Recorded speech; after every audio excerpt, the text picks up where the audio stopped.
All right, welcome back. This video is going to be about Kingstropharia. This is probably by far the easiest mushroom to grow, especially for beginners that don't necessarily want to go ahead and build a whole setup and have to do all this air conditioning and misting and humidity controls and all that. So this is an outdoor bed. I'm standing on top of an outdoor bed of Kingstropharia. I made this last spring, and then this spring I finally got a crop out of it. I have heard of people getting a crop sooner than that, but I really didn't take much care of this, honestly. I kind of forgot about it and didn't really water it a whole lot. So this is a south wall, or north wall rather.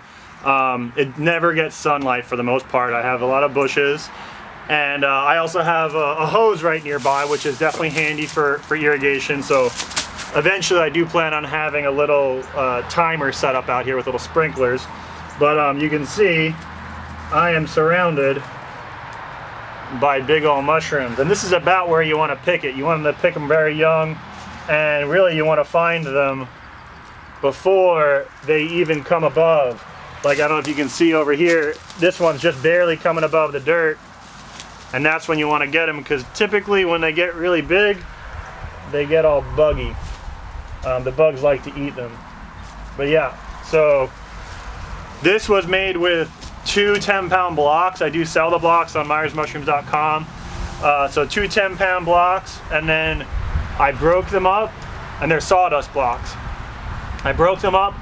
I actually used some wood pellets, like a bag of wood pellets. We had one that was like, it got wet and it was kind of junky, so I dumped that out. And then there's probably about 8 inches of mulch, and you can see this is all mycelium. So that is all mycelium, and the beautiful part about it is once you have a bed established, you can actually dig this up. This is spawn, right? So I can take this and I can make new beds with it. So I'll dig up a little, half a bucket full or whatever, and I can go expand it out. So it's real easy if you're trying to get into mushrooms and you really don't want to designate a whole spot inside your house. Just find a nice shady spot. So yeah. So I'm going to go ahead and we're going to be making a bigger setup. This is a pretty small setup. We're doing one in the woods, so that's where I'm going to take you next, and I'll show you how you make the beds. So we're now behind my mushroom farm. We're actually just north of the mushroom farm in a woodlot right next to my neighbor's house. We are going to be placing the Kingstropharia bed right here. This is kind of a natural depression, and you definitely want to work with nature on this one. You want to find a low spot, you want to find a shady spot, and then we dug it out a little bit more just to make sure that the water is going to go in there naturally. And one of the first things I've been told is you really want to have a layer of cardboard. This will help keep the roots out and stuff like that, at least for the first couple weeks or months. Eventually it will break down. I have 1 block of spawn here. This is a 10.5-pound block of sawdust, and we're going to start off with breaking it up into chunks, into small chunks.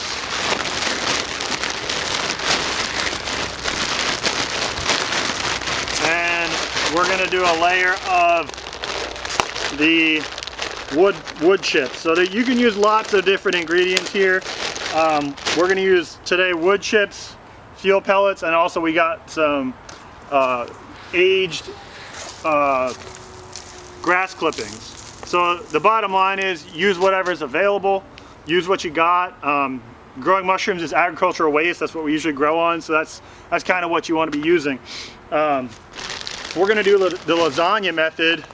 So what we're going to do is we're going to do a layer of spawn, just lightly spread around everywhere, and then a layer of the wood and some grass clippings and some of the pellets, and then rinse and repeat with more of the spawn, more grass clippings, more of the wood fuel pellets. Other things you can use is manure, like horse manure or cow manure. You don't want to get too crazy with that because it will get hot, especially if it's fresh. And you don't want to cook these beds. Like if you make a big pile of manure, it'll just turn into a compost pile and it'll overheat.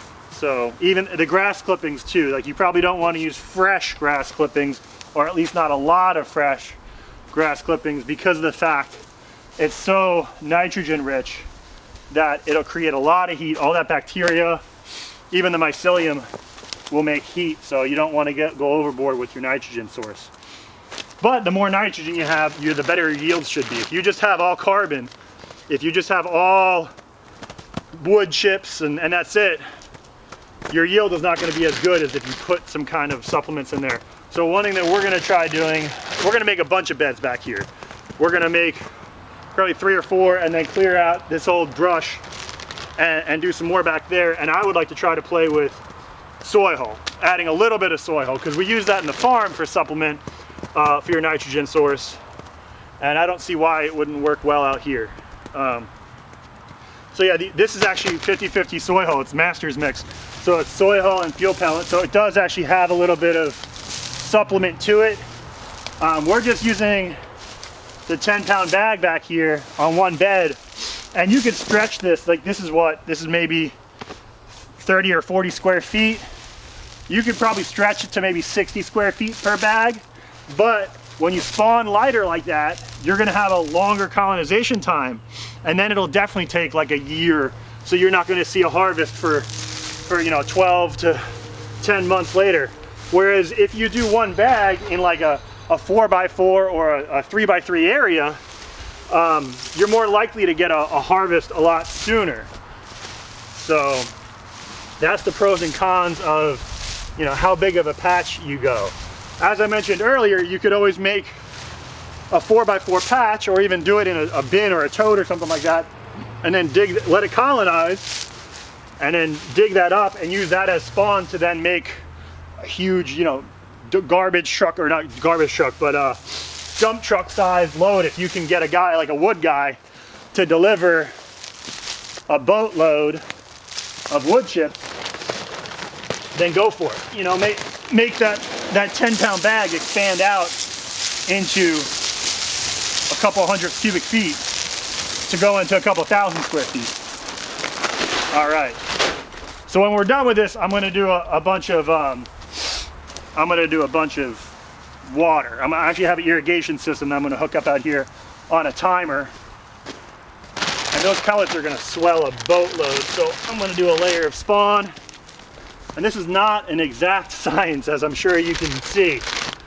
You can kind of use whatever mixture of supplements, of materials, vary your layers. You could even do a layer of cardboard as well, if you have a lot of cardboard.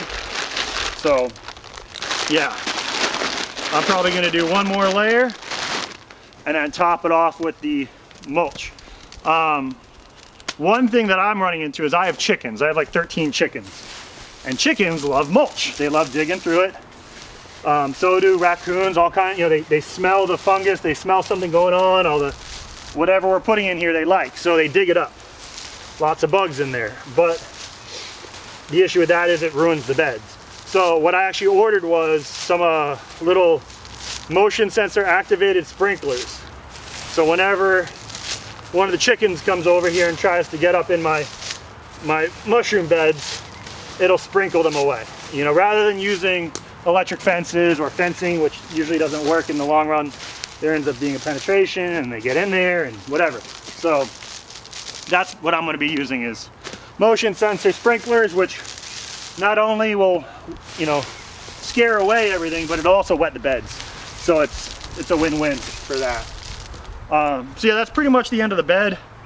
I might do one more layer, but you guys get the gist of it.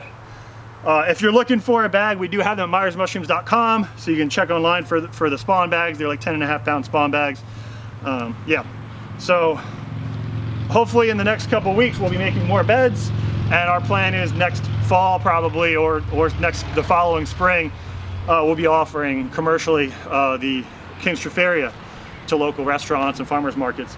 The biggest issue with growing Kingstropharia, or growing outdoors period, is bugs. So we'll see what we can do for that, but I don't like spraying. I don't like using chemicals. I'm usually I'm usually a organic preferred you know, I'm not like certified organic, but I don't like to use pesticides and insecticides. So we'll see what we can come up with to kind of ward off the bugs, see what kind of bugs we get. I know with the ones out front, they had like a little fungus gnat or something like that, or fruit fly growing through them, little maggots. So that was no good, but yeah, we're gonna try it out. I'm also gonna do shade cloth over this because there is a canopy. You know, we have a full tree line here, but as you can see, it's kind of broken sunlight. I know I'd really like to make that to where it's almost like a full shade. So I'm probably gonna get some like 50% shade sail and run it over a good section of here to help cut down that Kansas sun. So as you can see, we have a micro sprinkler on this now, and it has about a 10 or 12 foot diameter throw. So we'll be using an array of these as we build more beds, and that'll be the system. It'll be like a 10 foot by 3 foot bed with 2 feet of walkway in between, and probably a sprinkler every 2 or 3 beds with the shade cloth over it. So yeah, that's the system that we're doing, or we're gonna be trying to do. We'll see how that works out. The other option would be doing some sort of overhead irrigation with a similar kind of sprinkler, and you just hang them by like a rope or a cable or something like that. Hopefully you like this video. Make sure you give it a thumbs up. Thank you to all my Patreon supporters. Definitely encourages me to make more videos, and I promise I will be getting more videos out now that I'm no longer in the military. So yeah, thanks for all your support, and you have a good one. Take it easy.